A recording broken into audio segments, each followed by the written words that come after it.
Boa noite, bom dia, graça e paz.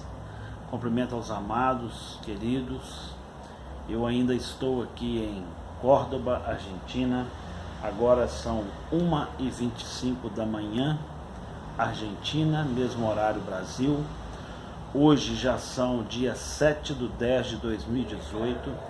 Hoje é um dia importantíssimo para a nossa nação brasileira. Eu venho comunicar aos amigos, aos irmãos, a nossa responsabilidade. Muitos que me seguem em mídias sociais, em redes sociais, sabem a minha opinião. Mas eu estava aqui fazendo uma devocional, aqui na antessala do hotel, e eu gostaria de compartilhar com vocês, queridos. A palavra de Deus em 1 Samuel 8 nos fala, 8, versículo 4, 5, que os anciãos procuraram Samuel e pediram-lhe que fosse levantado um rei sobre o povo de Israel. A nação de Israel vinha numa situação delicada, o povo caminhava em pecado, Samuel já estava velho e os seus filhos corrompidos, muito igual à nossa nação. E é interessante que os anciões pedem um rei. E no 8:19 o povo pede um rei. Se você ler aí 1 Samuel, você vai ver que parte dos anciões, parte do povo solicitar um rei. E é impressionante, nós vemos aí uma unidade entre liderança, entre povo, entre nação, e como Deus trabalha na unidade. Deus atende à necessidade do povo, Deus levanta uma pessoa, Deus levanta Saul para guerrear em favor de Israel. Veja que a vontade não era de Deus, mas Deus conduziu diante da unidade desse povo. Em 1 Samuel 9:16, nós podemos ver que Deus encaminha Saul a Samuel. Ou seja, Deus deu respaldo àquilo que o povo queria. Não estou querendo dizer que a voz do povo é a voz de Deus, como a gente já ouviu falar. Isso não é verdade. Mas eu quero dizer que Deus tem compromisso com uma nação unida, com um povo unido. A unidade é algo que está no coração de Deus. Não nos falta exemplo nas Escrituras onde são colocados para nós a condição de cochear em dois pensamentos. Em 1 Reis 18:21, nós vemos lá no texto onde o profeta do Senhor nos fala: até quando cocheareis entre dois pensamentos? Se é seguir Baal, segui-o. Se é seguir o Deus Todo-Poderoso, segui-o. Não dá para ter dúvida, queridos. A nação de Israel estava dividida. Uns seguiam Baal, outros seguiam o Senhor, poucos. Queridos, eu queria trazer aqui essa madrugada, essa reflexão. Queria colocar para nós o valor da unidade. Eu tenho enviado mensagens como mensagens ao ar, mensagens que eu tenho feito aqui da Argentina. Mas eu queria colocar também Marcos 3:24. Se um reino se dividir contra si mesmo, não poderá permanecer em pé, não há de subsistir. Isso está em Marcos, Novo Testamento. Então veja que um reino não pode estar dividido. Querido, talvez Bolsonaro não seja para você o rei que você gostaria. Eu queria dizer para você o seguinte: Bolsonaro não é o seu pastor, ele é o seu presidente.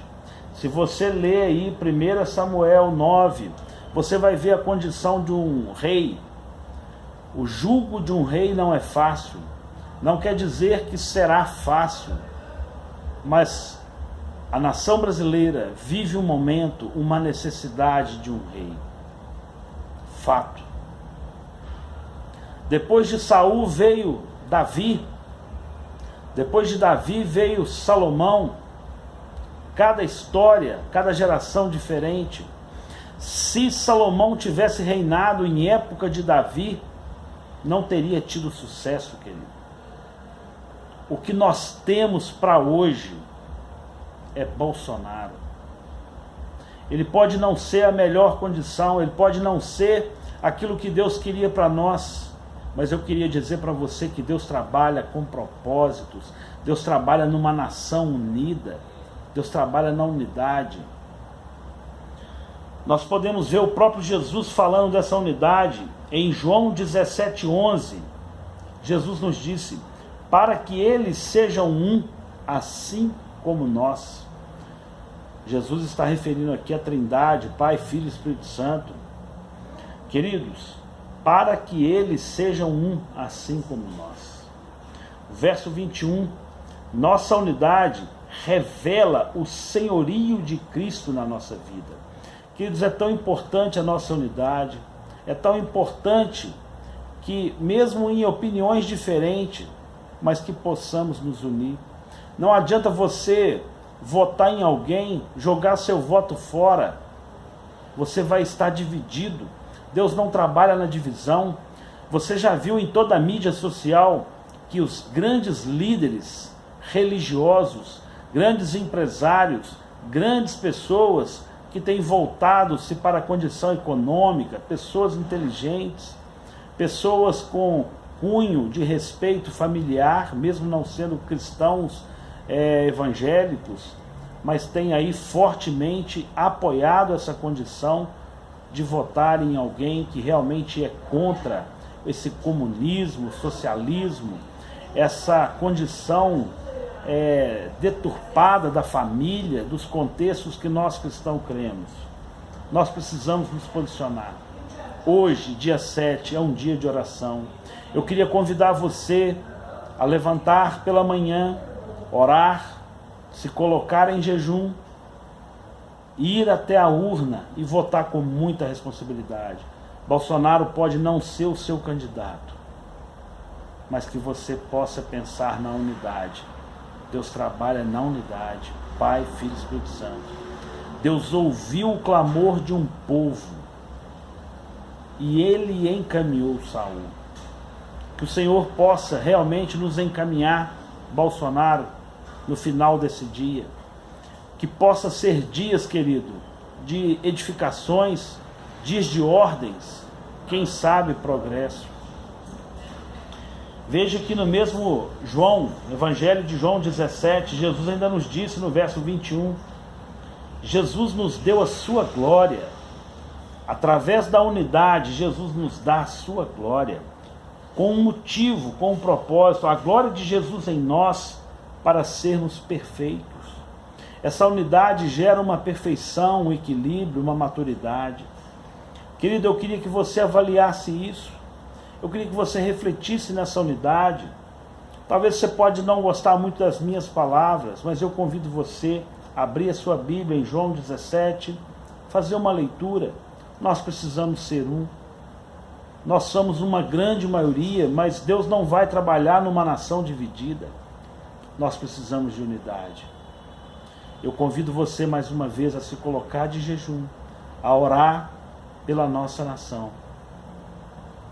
Eu te peço, querido, em nome de Jesus,